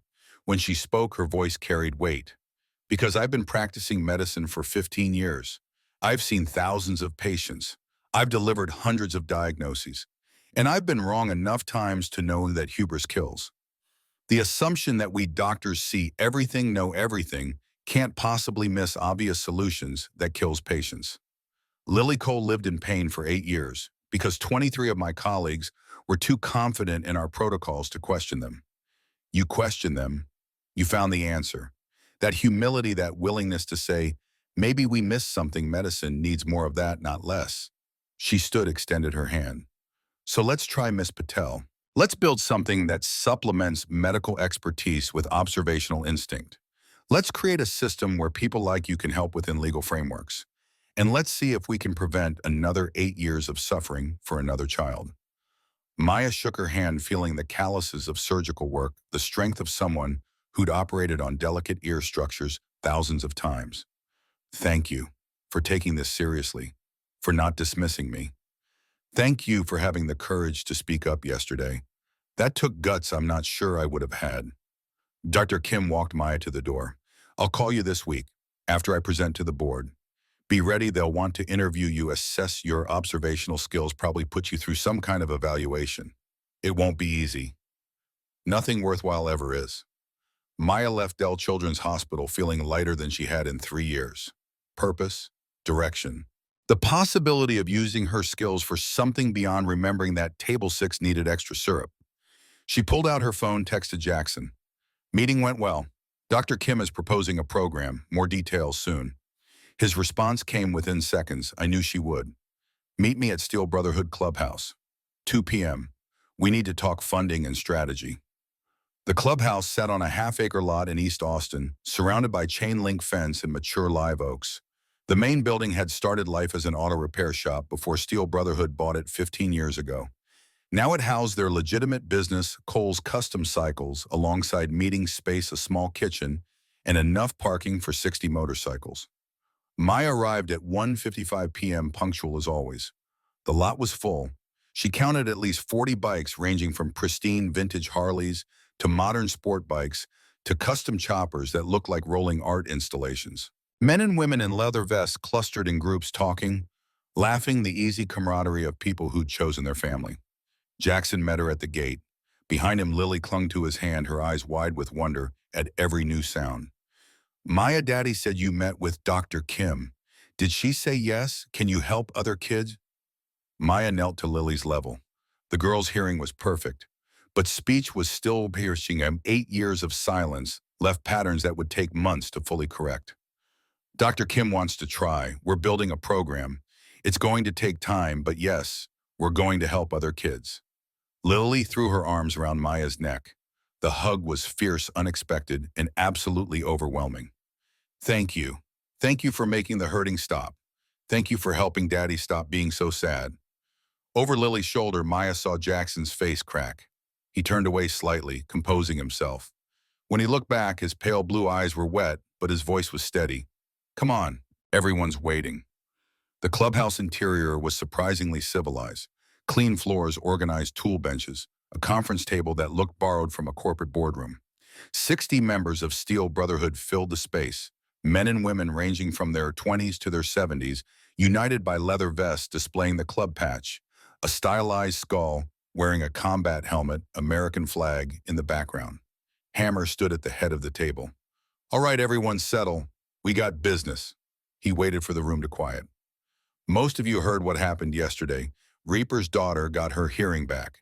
Medical miracle performed by this lady right here, Maya Patel. Every eye in the room turned to Maya. She felt the weight of their attention, their assessment. These were veterans mechanics, people who'd lived hard lives and earned their respect through action, not words. She'd have to prove she deserved their support. Jackson spoke next. Maya found what 23 specialists missed. Now she's working with Dr. Rachel Kim at Dell Children's to create a program, Second Listen. Free examinations for kids whose doctors can't help them. Looking from different angles, questioning standard assumptions, finding answers everyone else missed. A woman in her 50s raised her hand, road name Nomad, stitched on her vest. What's this got to do with Steel Brotherhood? Funding. Hammer pulled out a spreadsheet. Program needs $2 million in liability insurance. Hospital board wants proof of financial backing. We're proposing Steel Brotherhood sponsors the first year. $2 million, fundraised through poker, runs bike rallies, donation drives. The room erupted in overlapping conversations. $2 million was serious money. Even spread across 60 members and their networks, it represented significant commitment. A man with gray braiding down his back stood, Wrench, the club's master mechanic. That's a big ask, Hammer. What's our return? What do we get besides good feelings? Jackson's voice cut through the noise. You get to honor every brother who came home broken, every sister who lost someone, every family that got failed by systems supposed to help them. His hands weren't signing now. Lily was occupied with a puzzle at a side table, but his intensity was absolute. My daughter suffered for 8 years because I left an earplug where she could reach it, because I was careless, because I failed her. Maya gave me a chance to make that right, to build something that prevents other fathers from living with that guilt. So our return is legacy. Our return is meaning. Our return is knowing Steel Brotherhood stands for more than motorcycles and beer. Silence. Then Nomad spoke. I'm in. My nephew's got unexplained seizures. 5 neurologists, no answers. If there's even a chance this program could help him, I'm all in. Wrench nodded slowly. My daughter's kid has chronic pain. Doctors say it's psychological. But what if it's not? What if there's something they're missing? He looked at Maya. You really think you can spot things doctors miss? Maya's voice was steady. I can try. I can look from different angles, notice patterns, ask some questions others don't think to ask, but I can't promise miracles. Most cases probably won't have simple answers. Most times doctors are right when they say nothing can be done. But sometimes, like Lily, there's an answer hiding in plain sight. Another member stood younger, maybe 30 military tattoos visible on forearms. I got a question. This doctor who's threatening you, Brennan, what happens when he pushes back, when he tries to shut this down? Then we fight him. Hammer's voice was flat. Legally, publicly, whatever it takes. Steel Brotherhood protects its own. Maya helped Lily. That makes her family. The vote was unanimous, 60 hands raised. $2 million committed over the next year through fundraising. The weight of their support was almost crushing these strangers who just declared themselves her family based on one act of courage. Jackson approached after the meeting dispersed. You okay? You look shell-shocked. I just watched 60 bikers commit $2 million to fund a program that might fail. Won't fail. Jackson's certainty was absolute. You know why? Because you see things. And seeing things, really seeing them, that's the rarest skill in the world. Medical degrees don't teach that. Experience doesn't guarantee it. It's a gift, and we're going to make sure you can use that gift without going to jail. Over the next 3 weeks, Maya's life transformed. Dr. Kim presented the second listen proposal to Dell Children's Hospital Board. The meeting lasted 4 hours. Brennan objected strenuously. Liability concerns, protocol violations, precedent, dangers. But the board voted approval swayed by Lily Cole's documented case and Steel Brotherhood's financial backing. Maya completed observer training 40 hours crammed into 2 weeks. Anatomy refreshers, documentation protocols, legal boundaries, examination techniques. She learned to work within systems rather than around them to channel her observational instincts through proper medical frameworks. The program launched quietly. No press release, no public announcement. Just a small notice on Dell Children's website, Second Listen Program, free secondary examinations for pediatric unexplained diagnoses. Contact Dr. Rachel Kim for appointments. The first family arrived on a Wednesday. Carlos and Maria Reyes, their 5-year-old son Miguel between them. The boy had been diagnosed deaf at age 2, 3 years of silent speech therapy adaptation. Standard tests showed sensorineural hearing loss, cause unknown. Maya examined Miguel in Dr. Kim's office, Jackson observing silently in the corner. The boy was terrified. Too many doctors, too many appointments, too many painful procedures. Maya worked slowly, gaining trust through toys and patience. 20 minutes in, she noticed. Miguel scratched his right ear constantly. Not random nervous fidgeting, specific, repetitive, always the same spot. And when he tilted his head, listening to his mother sign, he tilted left, as if unconsciously trying to relieve pressure on the right. Maya caught Dr. Kim's eye. Can we examine right ear canal, deep examination, multiple angles? Dr. Kim used professional otoscope equipment. Standard angle revealed nothing. She adjusted, trying the 45-degree approach Maya had used on Lily. Light caught something foreign deep against the tympanic membrane. Mr. and Mrs. Reyes, I need to show you something. The extraction took 12 minutes under Dr. Kim's expert hands. Small plastic bead green from a toy broken years ago. Miguel's parents wept. The boy, suddenly hearing for the first time in conscious memory, looked terrified and amazed. 1 case. 2 successes. Maya felt the weight of possibility and pressure building. But case 3 failed. 7-year-old girl, unexplained hearing loss. Maya examined carefully, used every angle, every technique. Found nothing because there was nothing to find. The diagnosis had been correct: sensorineural nerve damage, no physical obstruction. Maya delivered the news to devastated parents, watched their hope crumble, and understood Dr. Kim's warning about delivering bad news repeatedly. Case 4 failed. Case 5 succeeded. Small cotton swab tip lodged for 2 years. Case 6 failed. The pattern established: most unexplained diagnoses were actually unexplained. But some, maybe 5%, had missed physical causes. 5% didn't sound impressive until you calculated actual numbers.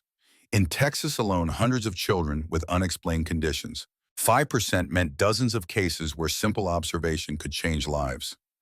Steel Brotherhood fundraising exceeded projections. Poker runs brought in 50,000. A bike rally in Houston raised another 70. Local news covered the story after Miguel Reyes' case, human interest piece about bikers funding alternative diagnostic program.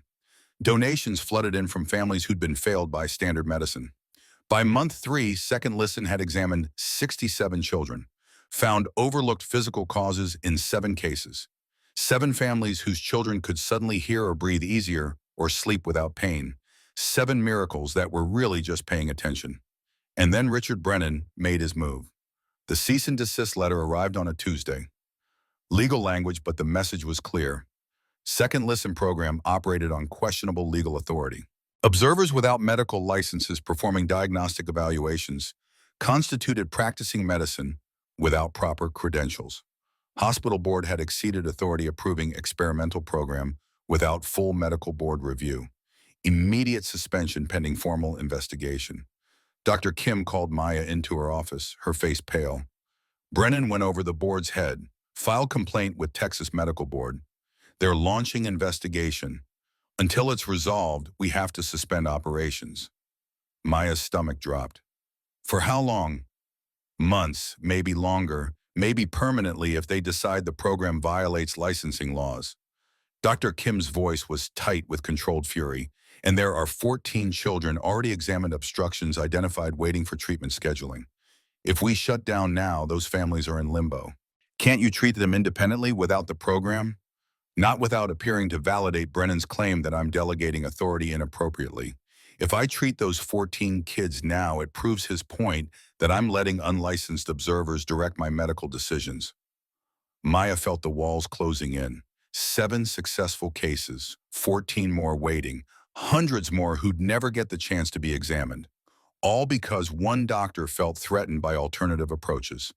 Jackson's reaction to the news was immediate and volcanic. He stormed into Brennan's office at Dell Children's Hospital without appointment, without permission, with 60 pounds of barely restrained fury. Security tried to stop him. 2 guards in hospital uniforms trained in de-escalation. Jackson moved through them like they were cardboard, not violently but with inexorable purpose. He kicked open Brennan's office door, which had been locked, and stood in the doorway radiating threat. Brennan looked up from his desk, face draining of color. "Mr. Cole, this is inappropriate. I'm calling security." "Security can't stop what's coming." Jackson's voice was dangerously soft. "You shut down the program. 14 kids are waiting for help. Kids whose doctors failed them. Kids who have actual physical problems that your specialists missed. And you're stopping their treatment because Maya Patel makes you look bad." Brennan stood trying to reclaim authority through posture. "This is about medical standards, not ego. Miss Patel is not licensed. Dr. Kim is delegating diagnostic decisions to an unqualified observer. That violates Texas medical practice laws." "Bullshit." Jackson moved into the room. Not threatening, not quite, but definitely invasive.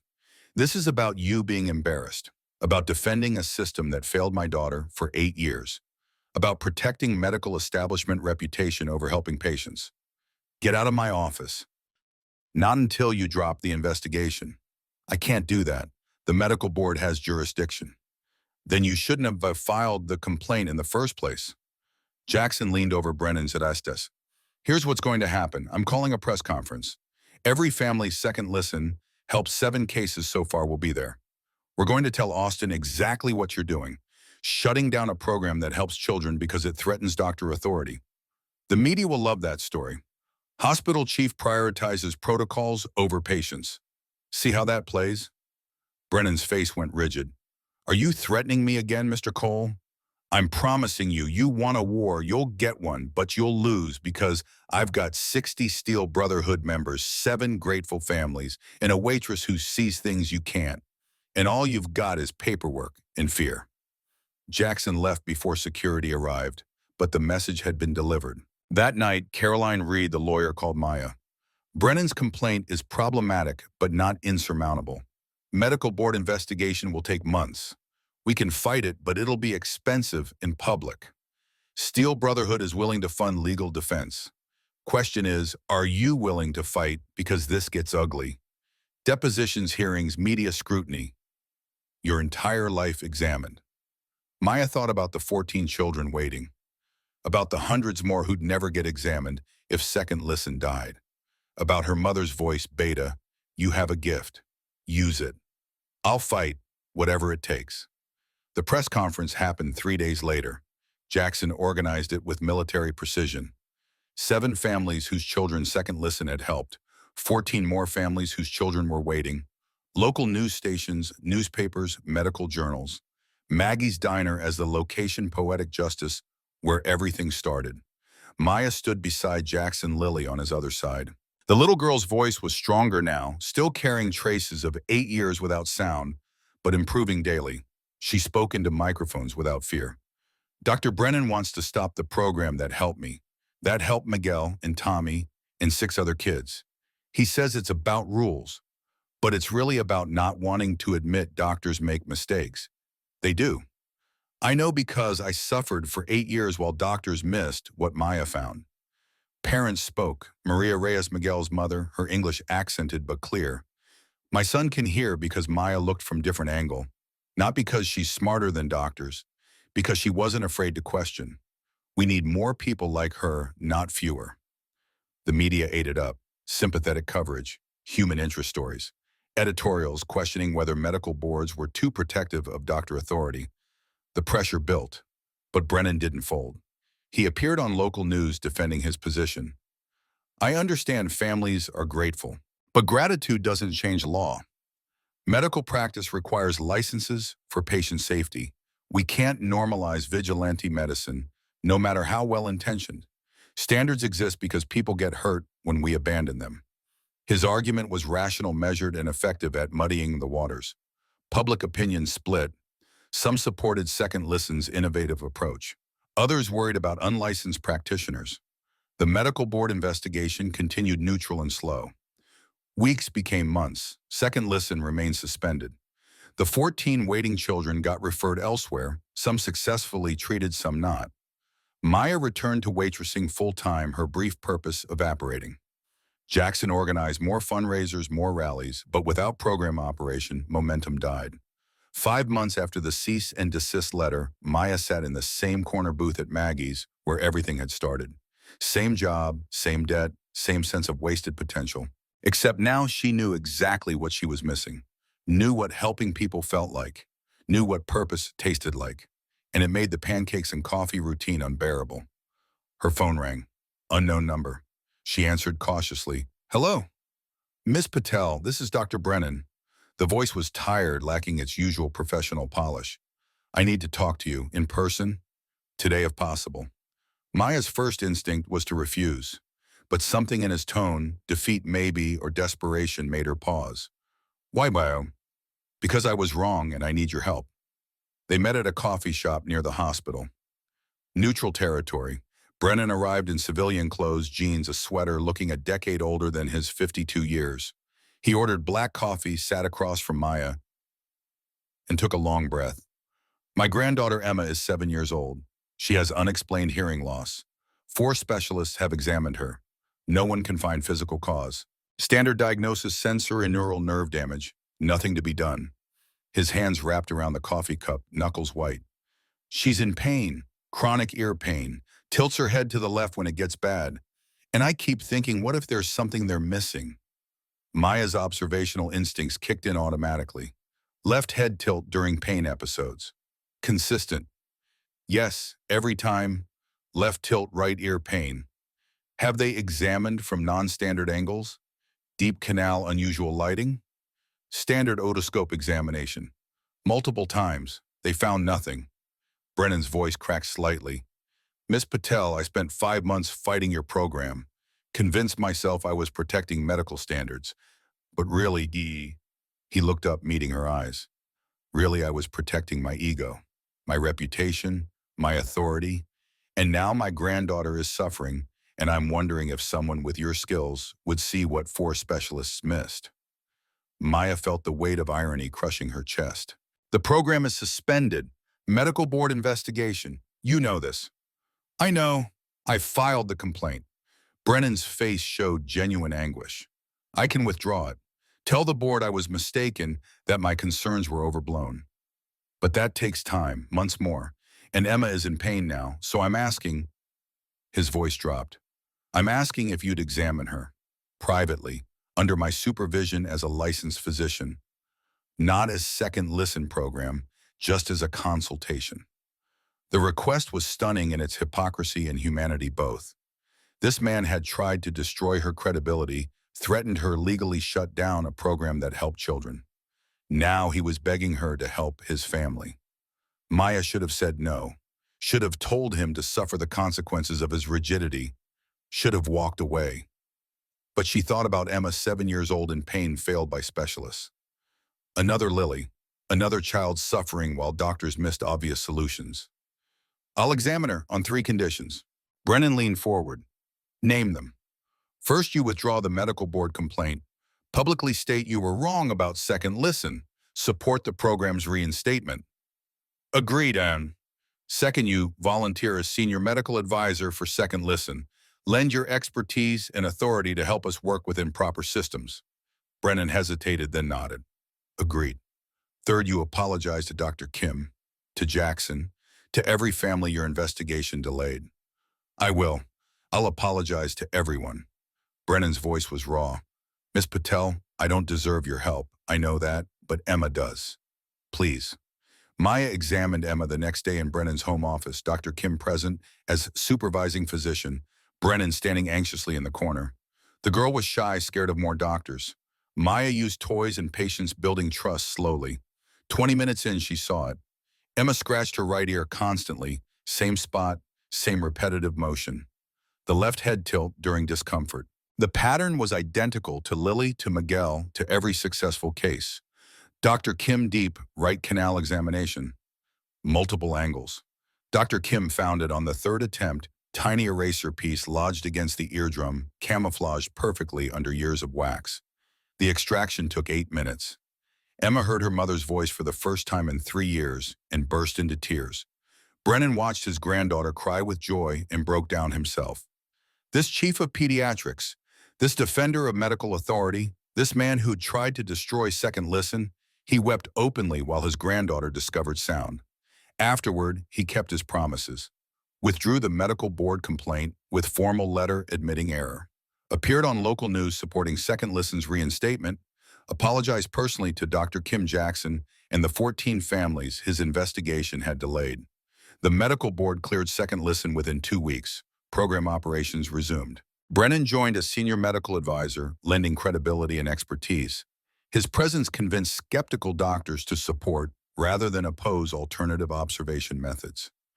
Over the next 3 years, Second Listen expanded. 5 locations across Texas, partnerships with 23 medical facilities, 247 children examined, 47 successful cases, physical obstructions found and removed, hearing restored, pain eliminated, 200 children whose diagnoses were confirmed correct, no physical cause, no simple solution, but 200 families who got thorough examinations and honest answers. Maya finished her nursing degree, Steel Brotherhood scholarship covered remaining costs. She graduated top of her class, specialized in pediatric ENT, became Second Listen's Director of Clinical Observations. Her official title, Nurse Practitioner Diagnostic Innovation Specialist. Dr. Kim published case studies in medical journals. The Second Listen protocol became medical school curriculum, teaching future doctors to question assumptions, examine from unusual angles, value observational instincts over rote procedures.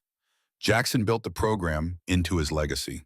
Not just for Lily, though she remained the inspiration, but for every family failed by systems designed to help them. Steel Brotherhood's annual fundraisers became legendary. The Iron Run Poker Rally raised $100,000 yearly. Families traveled from across the country seeking Second Listen examinations. Lily thrived. Speech fully corrected by age 10. Perfect hearing maintained. She joined choir, fell in love with music, started writing songs. Her voice silent for 8 years, then overwhelming, then beautiful became her identity. By age 13, she performed at Steel Brotherhood events, her signature song titled The Woman Who Heard My Silence, written about Maya. The lyrics made Maya cry every time 23 said there's nothing there. But one woman chose to care. She heard my silence, saw my pain, gave me back the world again. On the 5-year anniversary of Second Listen's founding, they held a gala. 500 attendees, all 47 successfully treated families. The children, now ranging from age 6 to 17, gathered on stage. A choir of voices that should have remained silent, singing together. Maya stood in the audience beside Jackson and Lily, watching this impossible gathering. 47 miracles, 200 thorough examinations, thousands of hours of observation, 5 years of fighting medical establishment, defending alternative methods, proving that sometimes the answer is simple if you're willing to look differently. Jackson's arm wrapped around her shoulders. You did this. All of this started because you paid attention. You did this. You funded it. You fought for it. We did this. Jackson's voice was firm. You, me, Dr. Kim Steele, Brotherhood, every family who believed, we built something that matters. Lily tugged Maya's hand. She was 16 now, applying to University of Texas to study deaf education. Not audiology, she'd changed her mind. She wanted to teach deaf children that silence wasn't disability, that different ways of experiencing the world all had value. That identity didn't require fixing. Maya, I wrote a new verse. For tonight. Can I add it? Of course, sweetheart. It's your song. Lily returned to the stage. The 47 children quieted. Lily's voice, strong and clear, and absolutely certain, sang the new verse. We were broken, called unfixable, told to accept what couldn't change. But someone saw what others didn't. Someone brave enough to try. Now we sing with voices no one thought we'd find, because one person paid attention and taught us we were worth the time. The audience erupted. Maya found herself crying not from sadness, but from overwhelming purpose. This was why she'd become a nurse. This was why her mother's sacrifice had mattered. This was why 3 years of waitressing hadn't been wasted time, but preparation. Dr. Brennan approached after the performance. 5 years had softened him, therapy, humility, working alongside Maya rather than against her. Miss Patel, Maya, I owe you more than apologies. You taught me that being right about protocols matters less than being open to possibility. Thank you for saving Emma. Thank you for teaching this old doctor new tricks.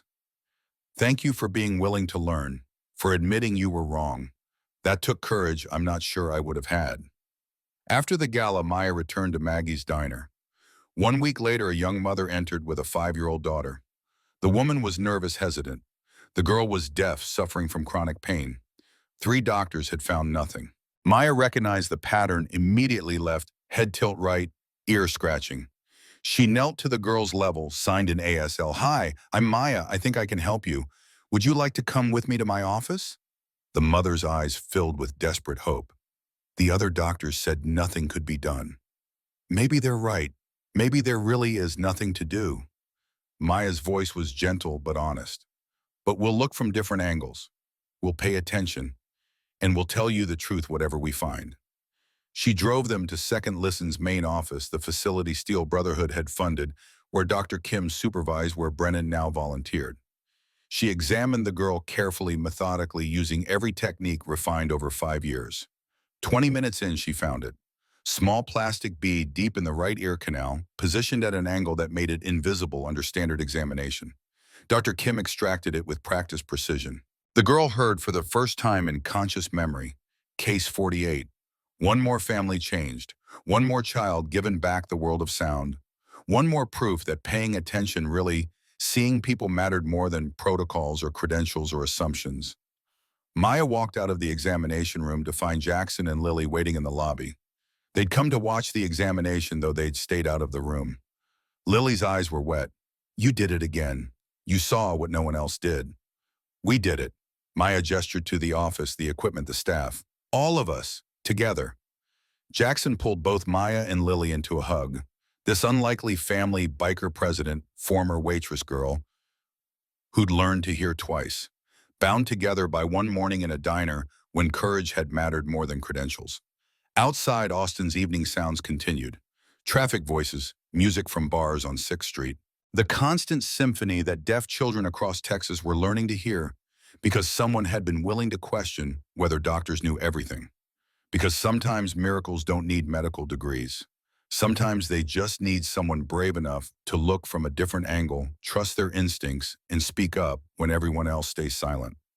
Sometimes they need someone like Maya Patel, who saw what others missed and taught the world that paying attention is the rarest and most valuable skill of all.